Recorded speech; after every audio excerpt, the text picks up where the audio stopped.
Hi, welcome to my channel. Today we are going to make tawa fish fry.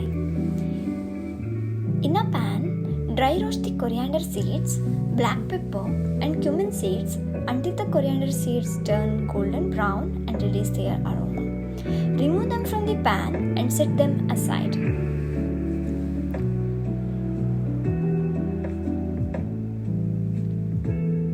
In the same pan, sauté the garlic cloves until they turn slightly brownish. Grind the roasted spices, tamarind paste and soaked Kashmiri chili together to create a thick paste. Place the fish fillet on a plate or in a dish. Sprinkle the salt and turmeric powder on both sides of the fish. Apply a thick coat of the ground spice paste onto the fish fillets.